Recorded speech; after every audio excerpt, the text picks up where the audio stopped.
Magandang araw mga kaibigan. Bigyan natin ng reaction, opinion itong post ni Boss Emon. Lovely Granada, humihingi ng seguridad para sa kanyang buhay. Ito ang statement ni Lovely Granada. Siya rin ba ito si Lovely Dizon? Sabi niya, nananawagan ako sa gobyerno.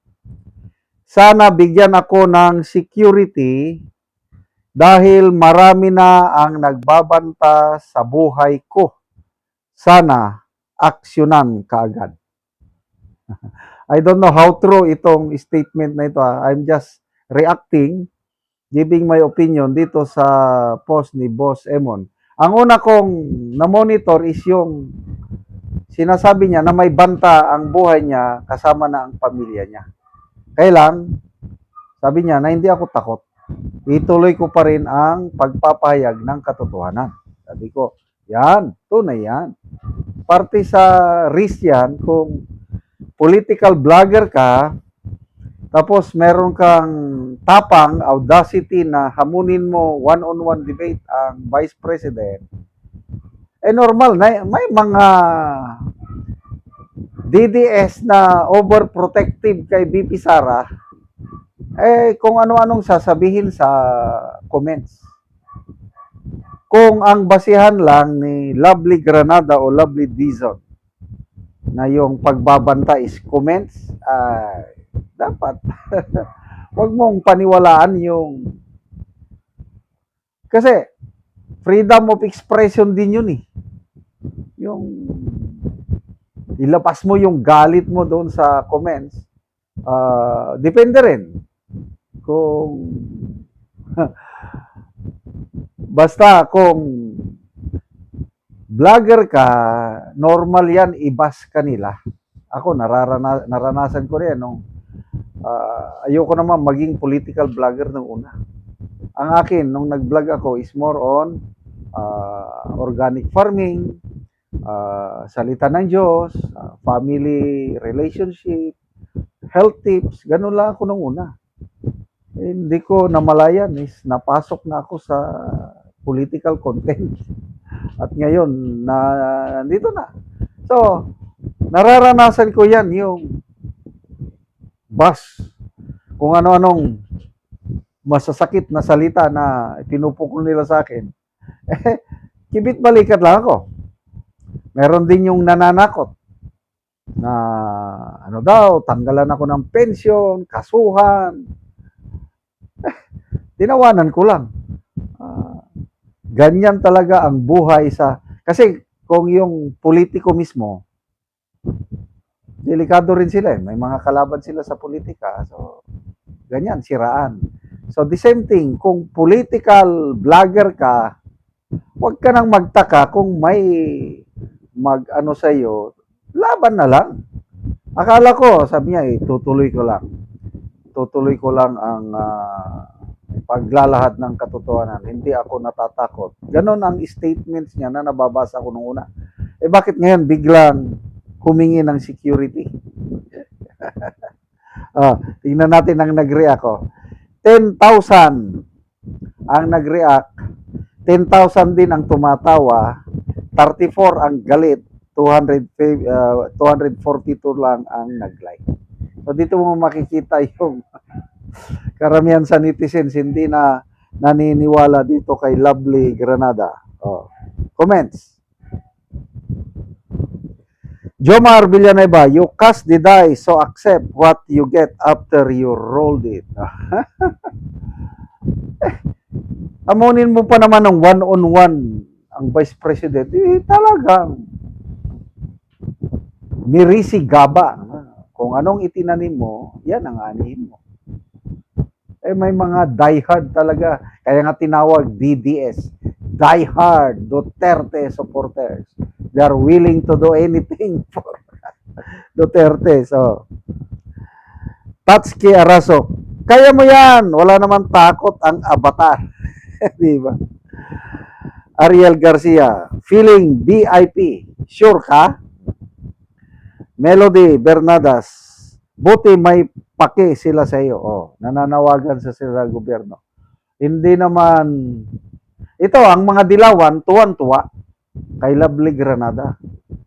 Invite na siya dyan, ini-interview na siya. Bigla siyang sumikat. Kaya lang, yung mga followers niya, halos, kakaunti pa rin. 90 plus thousand pa lang ang followers niya. Akala ko, big time vlogger ito na with millions of followers. Kasi nga, she has the audacity to challenge the Vice President. Yung pala, maliit na vlogger, pipitsugin. In your dreams, ate, sabi ni George. Rachel Gamala, hilasan po tani. Joel Goto, syempre, tatakutin talaga yan, mga dot. Jer Pigasli, ano ka, untouchable? Pumasok ka dyan, panindigan mo. Sa Lex Lele, sabi, drama pa more, papansin ka lang, iha. Oh, baka pwede ring drama lang ito ba? Para pa-victim kunuhay, para maraming mag-sympathize, manood sa kanya, followers. Anyway, kanya-kanyang diskarte na lang ito. Basta, mahirap na content ang politics. I tell you, kung minsan, naisip ko, bakit ba naging political vlogger ako? Mahirap. But then, nandito na tayo. Tuloy ang laban, lalo na sa pagdepensa, pagtulong sa ating minamahal na mga Duterte. Salamat mga kaibigan sa inyong pagsubaybay sa ating channel. Nakakatulong kayo ng malaki sa tribong talandig ng Bukidnon dahil ang sweldo natin sa channel na ito is pantulong sa tribo. Namimigay tayo ng libreng yero at pako para makapagpatayo naman sila ng mas maayos na tirahan. Panoorin nyo ang video na ito. Angkol ang natagaan na mo gyero. Salamat kayo. So muna ni ang panimalay ni Angkol. So muna ni ang itsura sa balay ni Angkol sa natagaan na mo gyero. So mga silupin lang o mga trapal in town. So muna ni ang iyang mga atop nga silupin lang ug muna ni ang ilang pagpuyo. Nga isaragani ang ilang kaldero ug makita gyud namo nga lisod gyud ang ilang pagpuyo gyud. So karon nga matagaan namo si Angkol Ogero, makaatop na gyud siya. Dito, patuloy tayo.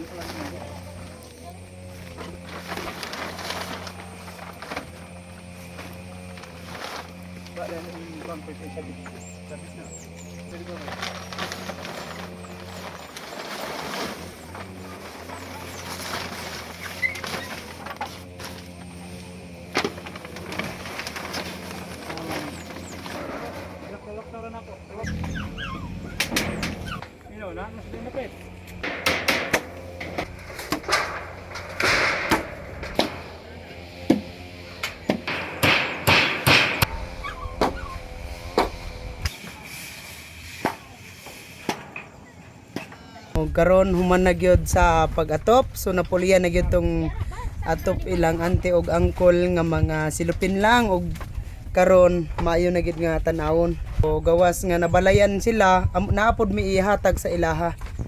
Karon human nabalayan silang angkol, so naa pa gyud namo itabang sa ilaha.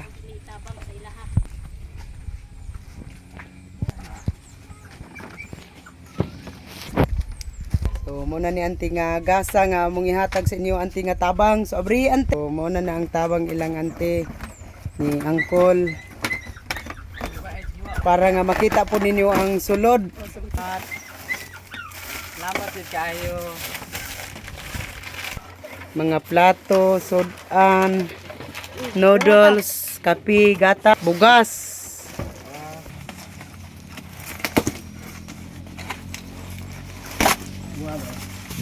Habol, mga sanina, bag sa eskwela,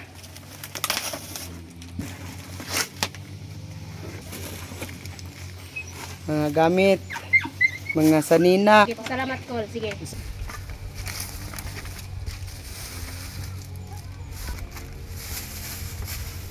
So muna ni kutsara, plato, baso ug mga sudan og sentral bugas ang nahatag ilang angkol og mga sanina. Unsa inyong ikasulti Kol nga karon nabalayan mo og natabangan pud mo sa inyong mga pagkaon? Salamat kay naghatag sa mo ang ani. Balay mi. Tabangan mi nila. Okay, may pasalamat nga wa namo damha karong adlaw ni abot ra gyud ang panalangin nga tagaan mi og sin nga ayuhan among balay nga gatulo na kung gaulan na so wa gid namo damha nga karong adlaw ni abot so dako kay may pasalamat sa Ginoo. Tukod. Sige, salamat kaayo ante.